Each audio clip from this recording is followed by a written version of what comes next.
సెషన్లో మనం page maker work area ఎలా ఉంటుందో చూస్తాం. మరి పేజ్ మేకర్ని మీరు ఓపెన్ చేసుకోవాలంటే already page maker software install చేసి ఉండాలి. నేను ఆల్రెడీ 7.0 వర్షన్ ఇన్స్టాల్ చేస్తున్నాను. మరి చూడండి, మెనూ బార్లో మీకు పేజ్ మేకర్ 7.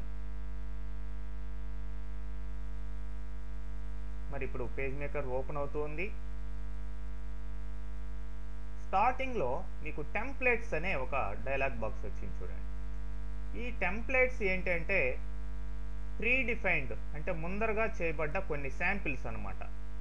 అంటే ఇట్లా రకరకాల పోస్ట్ కార్డులకి కొన్ని శాంపిల్స్ ఉంటాయి, అట్లానే పోస్టర్స్కి కొన్ని శాంపిల్స్ ఉంటాయి.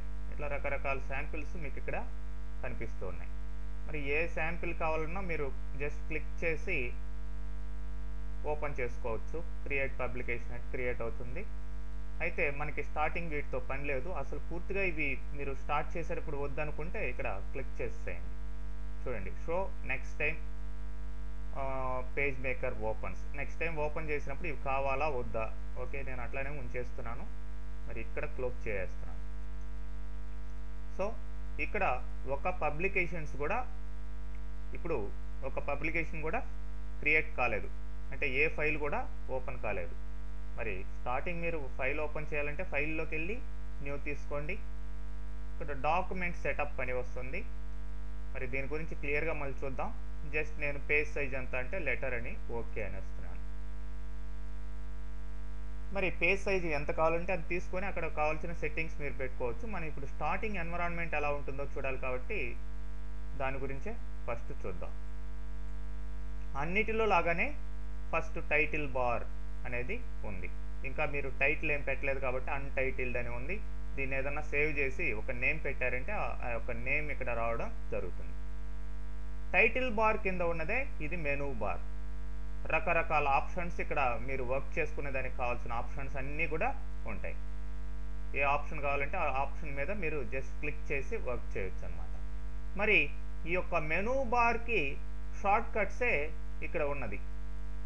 వాటిని మనం ఏమంటాం? టూల్ బార్ అని కూడా అంటాం. ఇది అన్నమాట వరుసగా. అంటే కొన్ని ఫ్రీక్వెంట్గా వాడే వాటిని ఇక్కడ ఈ యొక్క టూల్ బార్లో ఇవ్వడం జరిగింది. మరి టూల్ బార్కి ఇటు సైడు ఇక్కడ ఉంది చూడండి, ఇది టూల్ బాక్స్. అంటే మీరు ఈ యొక్క పేజ్లో వర్క్ చేసుకునే దానికి కావాల్సిన రకరకాల టూల్స్ ఇక్కడ ఉంటాయి అన్నమాట. ఈ టూల్స్ గురించి మళ్ళీ చూద్దాం ఎట్లా చేయాలి ఏంటనేది. ఏ టూల్ కావాలంటే ఆ టూల్ సెలెక్ట్ చేసి ఇక్కడ జస్ట్ డ్రా చేస్తే ఆ టూల్ వస్తుంది. ఓకే, మరి ఇక్కడ హారిజంటల్ రూలర్, వర్టికల్ రూలర్, రెండు రోలర్స్ ఉన్నాయి. ఈ రోలర్స్ దేనికి యూజ్ అవుతాయి అంటే మీరు ఈ యొక్క పేజ్లో ఏవైతే ఆబ్జెక్ట్స్ రకరకాల ఇవి అంటే టెక్స్ట్ కావచ్చు, గ్రాఫిక్స్ కావచ్చు, ఇట్లాంటివన్నీ ప్లేస్ చేశారో వాటిని అలైన్ చేసుకునేదానికి ఈ యొక్క రోలర్స్ ఉపయోగపడతాయి అన్నమాట. ఓకే, నెక్స్ట్ ఈ లెఫ్ట్ సైడ్ ఉన్నటివి రకరకాల ప్యాలెట్స్ అంటారు. స్టైల్స్ ప్యాలెట్ ఉంది, కలర్స్ ప్యాలెట్ ఉంది, కలర్స్ తీసుకునేదానికి. అట్లానే లేయర్స్ మేనేజ్ చేసేదానికి layer palette, master page palette, ఇంకా కింద పిక్చర్ ప్యాలెట్. ఇట్లా ఇవి కావాలంటే ఇక్కడ ఓపెన్ చేసుకోవచ్చు. ఇక్కడ విండో కింద ఉంటాయి. ఏది కావాలన్నా ఇప్పుడు కలర్స్ వద్దనుకుందాం, దాన్ని క్లోజ్ చేయొచ్చు అనమాట. లేదంటే షో లేయర్స్, లేదంటే hide master pages. Master pages అనేది పోయింది చూడండి. అట్లానే పిక్చర్స్ వద్దనుకుంటే ఇక్కడ కూడా క్లిక్ చేసి క్లోజ్ చేసేయచ్చు. మనకి ఏ ప్యాలెట్ కావాలంటే ఆ ప్యాలెట్ ఇక్కడ నుంచి తీసుకోవచ్చు, వద్దనుకుంటే ఇక్కడైనా క్లోజ్ చేసేయచ్చు. ఓకే, అలా రకరకాల ప్యాలెట్స్ ఉంటాయి మనం పబ్లికేషన్లో వర్క్ చేసుకునేదానికి. నెక్స్ట్ ఇది మనకి ఈ వైట్ ఏరియా ఉంది కదా, ఈ వైట్ ఏరియా మొత్తాన్ని కలిపి పేస్ట్ బోర్డ్ అంటాం. ఈ పేస్ట్ బోర్డ్లో ఇది మనకి వర్క్ చేసుకునే పేజ్ ఏరియా. ఈ పేజ్లో వర్క్ చేస్తాం. ఇది మార్జిన్ అన్నమాట. ఈ యొక్క కలర్లో ఉంది చూడండి, ఇది మార్జిన్ అంటాం. ఈ యొక్క పేజ్ మార్జిన్. తర్వాత ఇక్కడ ఏ పేజెస్ మనం షో చేసుకోవాలి అనే దానికి ఈ చివరన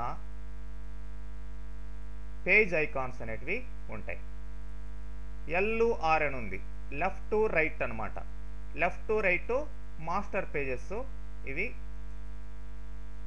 లేదంటే మీకు రెగ్యులర్ పేజెస్ అనుకుంటే రెగ్యులర్ పేజెస్ ఇక్కడ క్లిక్ చేయొచ్చు. 1 2 3 ఇట్లా నెంబర్ ఆఫ్ పేజెస్ ఉంటాయి. మాస్టర్ పేజెస్, రెగ్యులర్ పేజెస్ ఏవి షో చేయాలనేది ఇక్కడ మనం సెలెక్ట్ చేసుకోవచ్చు అనమాట. మరి